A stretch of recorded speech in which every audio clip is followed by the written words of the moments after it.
trois petites remarques.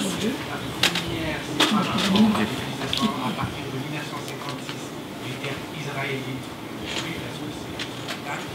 Deuxième petite question, c'est que on a beaucoup parlé de ces trois communautés, les Français, les Juifs et les... Mais par contre, on n'a pas parlé de l'effet culturel, notamment l'effet de la musique sur le rapprochement ou la... Parce que ça me semble un élément extrêmement important, notamment vers les années 56-60. Une troisième petite remarque, c'est est-ce que les tensions éventuelles et les divisions entre les groupes musulmans n'avaient pour corollaire que ce décret fait mieux que le rapport par rapport aux colonisateurs ou avait un effet sous-jacent par rapport à Israël? Voilà. Là, je suis content qu'il y ait Benjamin.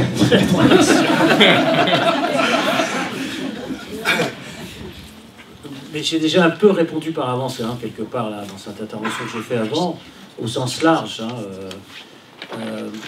Je crois que les effets culturels, quand même, d'assimilation, comme on dit maintenant, dans la communauté juive, ont été très profonds. Hein. Ça, c'est quelque chose qui a été profond. Mais je dois dire aussi, par ricochet, que ça a touché la population musulmane. La colonisation française a touché, bien sûr, la partie indigène juive. On le sait, hein, à la suite ou avant ou après le décret Crémieux, enfin, qu'importe à la limite, parce que je veux dire que les effets d'acculturation ont touché aussi la population musulmane. C'est ça qu'on a du mal à comprendre. Hein. Je veux dire que c'est ces effets d'acculturation ou de ce qu'on a appelé de déracinement sur le plan culturel, sur le plan religieux, etc. À la limite, il faut les mesurer peut-être indépendamment des décrets juridiques ou autres, parce qu'il y a eu aussi, comment dire, une sorte d'acculturation par l'intermédiaire de l'école, de la culture française, de la littérature, de la musique française, du référent, des modèles culturels français au sens large, qui ont été très, très profonds. C'est quelque chose qui a été très puissant et qui a touché aussi une partie de l'élite musulmane.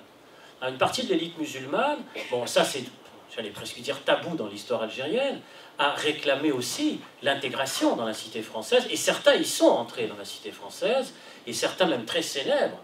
Je veux dire, dans la famille, par exemple, de Cheikh Abdelhamid Ben Badis, qui est le fondateur du mouvement des oulémas d'Algérie, chacun sait, eh bien, il y avait des gens, beaucoup de notables de cette famille, qui avaient la Légion d'honneur.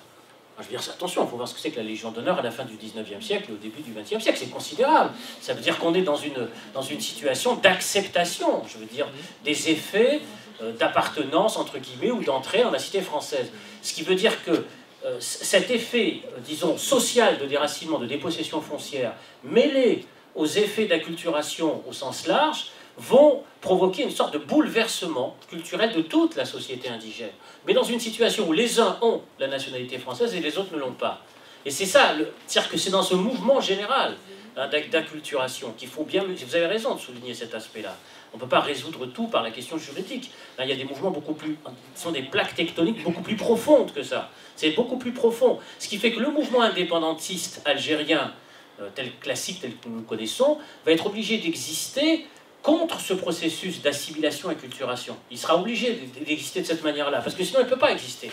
Donc il est obligé de s'opposer à ça.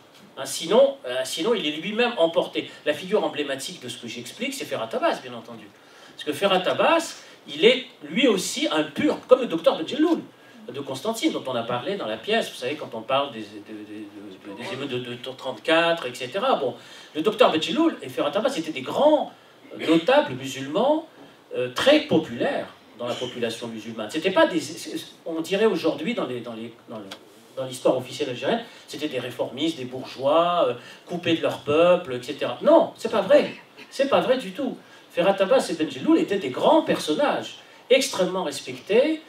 Les paysans leur portaient des cahiers de doléances pour les défendre. Ils étaient défendus par eux. C'est vous dire l'importance qu'ils avaient.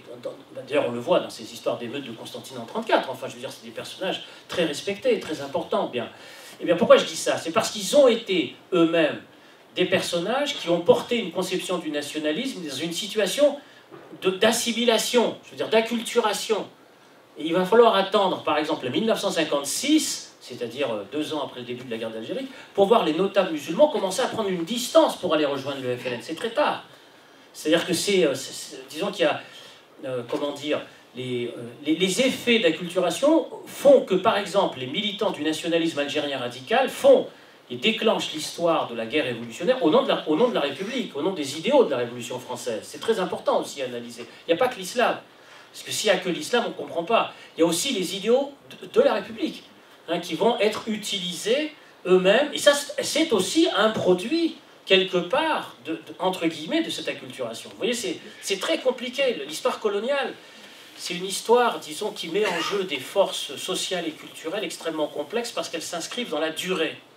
C'est pour ça que, par exemple, quand on parle de la guerre d'Algérie, les Français mettent l'accent sur la fin de la guerre, c'est-à-dire, bon, les accords d'Évian, les massacres de la faim, etc., alors que les Algériens, eux, mettent l'accent sur le début, des origines de la guerre, c'est-à-dire la durée, c'est-à-dire la question de l'inscription dans la durée. Donc, il y a un divorce dans la conception, dans la représentation du monde, il y a un vrai divorce. C'est-à-dire que les uns mettent l'accent sur la fin, les autres mettent l'accent sur les origines et sur l'inscription dans la durée, parce que l'inscription dans la durée explique beaucoup de choses, beaucoup plus, mais c'est très compliqué, l'inscription dans la durée.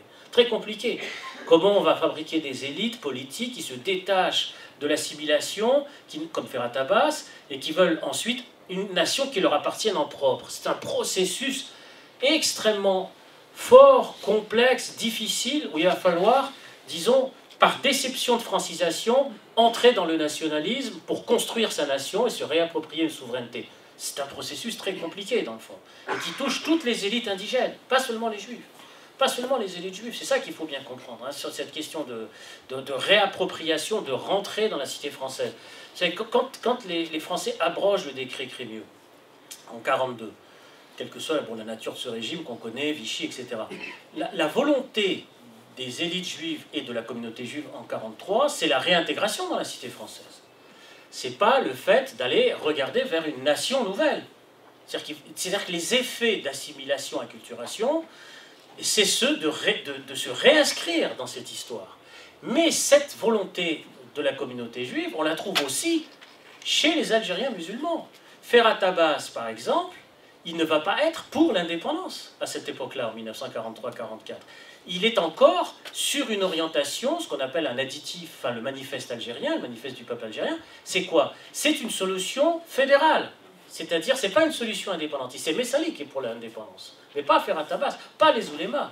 Les oulémas, ils sont, comme Ferhat Abbas, ils sont sur une orientation qui préserve la possibilité du lien avec la France par l'intermédiaire de l'autonomie. Il va falloir la force du mouvement indépendantiste par en bas, en fait, par le mouvement des campagnes, des villes, etc., pour que cette question de la séparation se pose réellement par le mouvement indépendantiste. Mais les élites, elles ne sont pas dans cette stratégie-là. Elles sont dans une autre stratégie. Elles sont dans une stratégie d'égalité des droits. C'est l'égalité, hein, qui est fondamentale pour eux. C'est quelque chose de très important. Donc ça, pour essayer de répondre très brièvement à votre question, hyper compliquée, hein, sur les marqueurs, en fait, hein, la question des marqueurs culturels et idéologiques, hein, sur comment se fabriquent, en fait, les séparations, etc.